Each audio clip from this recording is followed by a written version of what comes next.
안녕하십니까. 오늘은 SK 하이닉스입니다. SK 하이닉스도 이제 실적 발표를 했는데요. 컨퍼런스 콜의 내용을 한번 리뷰를 해드리면은 일단은 4분기에 D램 빅그로스가 이제 8% 성장했다. 그리고 판가는 한 자리 중후반, 그러니까 한 6% 정도 빠진 걸로 추정이 되고 있고요. 서버 D램 매출액이 18년 이후 최고 기록을 달성을 하면서 매출 성장을 견인을 했다라고 보시면 될 것 같습니다. 그리고 이제 두 번째는 이제 낸드 쪽인데, 낸드 같은 경우에는 빅그로스가 10% 플러스 10%였고 판가는 마이너스 10%를 기록한 걸로 추정이 되고 있습니다. 일단은 데이터 센터 향 SSD 수요가 상당히 견조했고, 모바일 같은 경우에는 세트의 그런 성장보다는 이제 스토리지의 모바일 스토리지의 고용 양화가 수요에 긍정적으로 작용을 했다고 발표를 했습니다. 그리고 세 번째는 1분기, 올해 1분기 가이던스인데, D램 빅그로스는 한 자리 중후반 감소하는 걸로 전망을 했고요. 낸드 같은 경우에는 한 자리 후반 감소하는 걸로 추정을 하고 있습니다.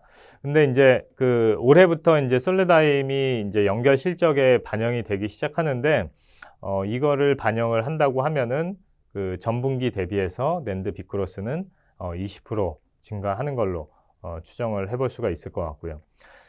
이것도 마찬가지로 이제 계속 SSD 쪽의 수요랑 모바일 스토리지 고용 양화, 거기다가 이제 올해 같은 경우에는 이제 모바일, 그러니까 스마트폰의 어떻게 보면 좀 작년에 수요 쪽에서 엔드 유저의 소비자들의 그런 수요에서도 좀 차질이 있었고, 실제로 그것보다도 이제 더 중요했던 거는 이제 비메모리 반도체 공급 부족 때문에 이제 좀 모바일이 좀 생산 차질이 있었던 부분이 있는데, 그런 것들이 이제 올해는 좀 해소가 되면서 세트 성장도 작년보다 이제 더 기대를 할 수 있는 그런 부분이라고 보시면 될 것 같습니다.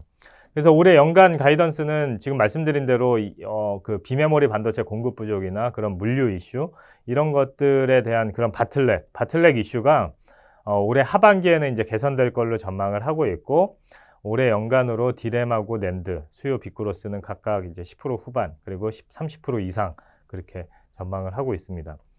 그리고 이제 솔레다임의 그런 시너지 효과로 인해서 기업용 SSD 경쟁력 확보하고, 그리고 낸드 전체적으로 봤을 때 글로벌 점유율 2위로 이제 등극을 할 거다라는 내용도 좀 관심 있게 보실 필요가 있을 것 같고요. 그리고 마지막으로 이제 주주환원 정책이 이제 좀 기존의 시장에서 예상했던 것보다 더 이제 좋았던 것 같은데, 22년부터 24년, 그러니까 3년 동안의 그런 프리 캐시플로우의 50%를 주주 환원으로 활용을 할 거다. 22년도 연간 기본 배당금은 1,200원으로 상향이 됐습니다. 작년에는 이제 1,000원이었고요. 그래서 이게 1,200원으로 20% 상향 조정이 됐고, 그럼과 동시에 이제 기본 배당을 상향함과 동시에 22년 1분기부터는 이제 분기 배당을 실시한다고 발표를 했습니다. 그래서 매년 발생하는 프리 캐시플로우의 5%를 연말에 이제 추가 배당금으로 지급을 할 예정이고, 이거는 이제 기존과 동일한 정책을 유지하는 거고요. 마지막으로 이제 24년 연말 결산을 할 때 3년간 배당액이 누적 프리 캐시플로우의 50% 미만일 경우에는 자녀 재원을 이제 추가 주주 환원으로 활용을 할 거다. 이게 뭐 추가 배당이 될지 자사주 매입이 될지 그거는 봐야 되겠지만, 어쨌든 주주를 위해서 이제 활용을 하겠다라는 내용이라고 보시면 될 것 같습니다. 그래서 이런 내용들이 어떻게 보면은 좀 SK 하이닉스의 주가에 이제 좀 긍정적으로 작용할 수 있는 그런 내용들이 이제 대부분이었다고 보시면 될 것 같고, 22년도 저희가 전망하고 있는 SK 하이닉스의 실적 전망을 말씀드리면은, 연간 매출액은 56조 원으로 전망을 하고 있고, 영업이익은 17.3조 원으로 전망을 하고 있습니다. 결국에는 삼성전자하고 마찬가지로 메모리 반도체 업황의 조기 반등이 실적 캐탈리스트로 작용을 할 거고, D램 고정 거래선 가격은 뭐 2분기에 반등할 거고, 낸드 고정 거래선 가격 같은 경우에는 22년도 하반기에 가격 하락폭이 크게 이제 완화될 수 있는 그런 상황이라고 보시면 될 것 같습니다.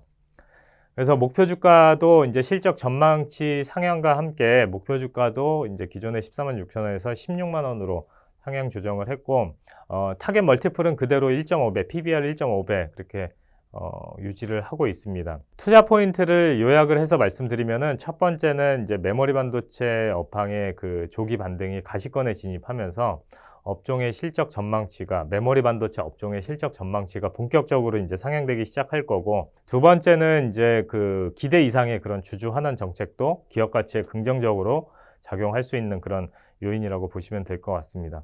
그리고 마지막으로 이제 세 번째는 그 올해 같은 경우에는 어떻게 보면 이제 낸드 사업부의 그런 실적 모멘텀보다도 더 중요한 거는 이제 기업용 SSD의 경쟁력 확보 같은 그 솔로다인과의 그런 시너지 효과에 대한 기대감이 커질 수 있는 그런 시점이라고 판단이 되고 있습니다. 아무래도 올해는 이제 뭐 일회성 비용도 발생을 할 거고, 그리고 이제 이쪽에 보완 투자를 해야 되는 그런 부분도 있기 때문에 뭐 실적이 뭐 드라마틱하게 이렇게 개선되는 거를 기대하기는 힘들겠지만, 이런 그 시너지 효과에 대한 기대감이 커지면서 23년도에 그런 어떻게 보면 실적 모멘텀을 좀 기대할 수 있는 부분이 되겠죠. 그래서 이런 중장기적인 그림까지 감안을 해서 봤을 때 SK하이닉스도 뭐 삼성전자랑 마찬가지로 그런 시장의 그런 그 수급 여건 때문에 이제 주가가 지나치게 빠졌던 상황이었고, 그래서 지금 현재 주가 수준에서는 좀 부담 없이 접근할 수 있는 그런 종목이라고 보시면 될 것 같습니다. SK하이닉스 정리해서 말씀드렸고요. 다음에 또 다른 내용으로 찾아뵙겠습니다. 감사합니다.